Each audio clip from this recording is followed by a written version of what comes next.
Okay. All right, so this is comes out of a statistical software. This is a very common output that you'll receive. This is where you input the data, just kind of like an Excel sheet or a Google sheet. And then they have an output window that whatever test you run, it'll give a separate window to provide your data. So if we look at this descriptive statistics, just to kind of go over this, whoops. We can see that the N is 6. And if we go over here to the variable view, we have 1, 2, 3, 4, 5, 6 cases. So that works out right. We have a range of 25. Okay. So if we take the top number, which is 30, the bottom number, which is 5, we get 25, right? So that's how that number is presented. So you remember yesterday when I was talking about range, they either put it as the largest number minus the smallest number, or they put it the smallest number and the largest number. This is what this software does, is it provides the range by subtracting the largest score from the lowest score. And then they put the minimum and maximum. And as you can see, minimum is 5. Maximum is 30. Okay. And then you were all correct. Good job on that. 17.5. Now let's talk about the standard deviation. Okay. So 9.35 is the sample standard deviation, and I didn't calculate the population one. Oops. I didn't calculate the population one, but the population one is close to that 8.65 that you all recorded. So we're pretty close on that. And a few of you said they were different. The variance is 87.5. So you remember, this is the number you should have obtained that wasn't squared. Okay, so this is if we were to take 87.5 and take the square root of that, it would equal the 9.35, and we know it's more. That's how these two numbers work together, but we want a kind of a smaller number to deal with to look at the variance. This 87.5 doesn't tell us a whole lot, okay? So overall, how did everyone do?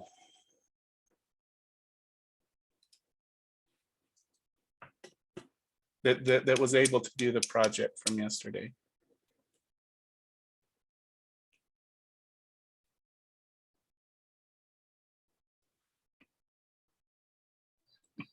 So I did mine by hand and I got as close as I could. I can understand how to get the square root of the numbers that you gave us. And I was able to calculate all that stuff and get it into the formula. But I got stuck after getting all that together because I couldn't quite gather how I'm supposed to come to that 87.5 and then the 9.35. Okay, so probably the kind of the order of operations to finish out the equation. Yeah. All right. Okay.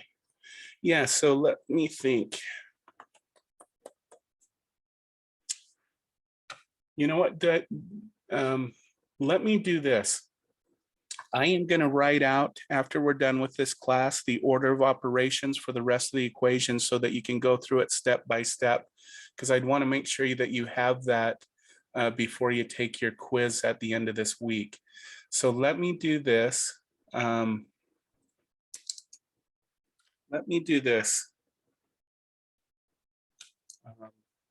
write out the instructions of how to do the order of operations to finish calculating out the I can't talk all of a sudden, to to finish out the equation. So there's step-by-step written instructions. Does that sound all right? Oh, sounds good. Okay.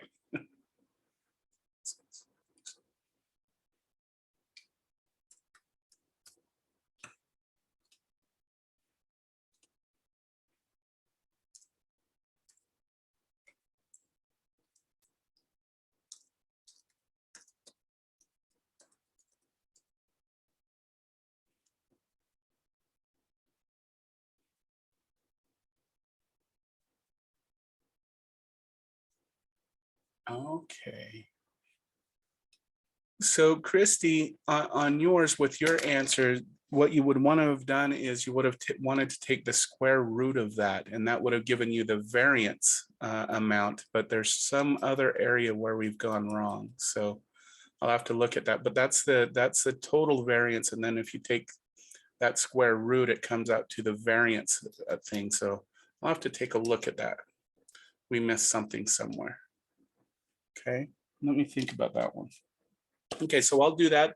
I'll post it for those who want to do this in the handwritten way so that you have that available, and I'll put step-by-step instructions for the order of the order you have to do it. I can't remember the official mathematical term. Okay, so now just so everybody knows, if you are doing it by hand, like if you need to know the square root of something, you can just Google it, and Google will tell you right away what the square root is. And also online, there's a lot of the scientific calculators and stuff, so that if you even wanted to put the formulas in, if you know how to use those, you can do that. So just a little suggestion instead of, or if you have a calculator that does it, but I find it simpler to just Google it. So. Okay, so let's see. I think what we'll do tomorrow then, given that there were some issues with the writing it out and getting the correct answer, is I'm going to come up with some exercises for tomorrow to look more at the square root.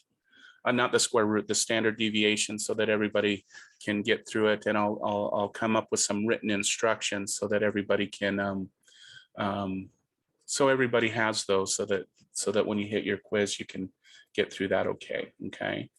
All right. So better write that down though. All right. So instructions, and tomorrow we'll do some practice runs. Okay. For today, what I want to do is I want to kind of tie some of the stuff that we've been doing this far. And I have a video on variability that I'd like to play. It's not YouTube, so we'll have to do it together. So this video, I think, does a good job of tying kind of what we've been talking about kind of together, but it's going to introduce a few newer concepts. And so let's go through and let's watch this, and then we'll go from there, because I think this will help kind of bring a few of the things we were talking about yesterday together. Okay, so let me. So we're.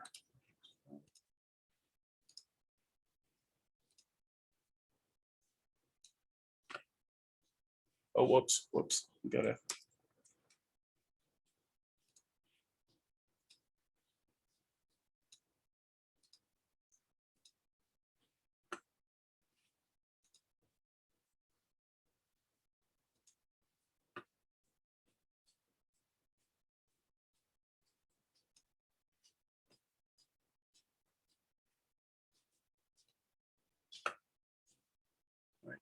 If anyone can't hear this, please let me know. It's the first time I've used this website for these kind of videos on this area. So let me know if you can't hear it.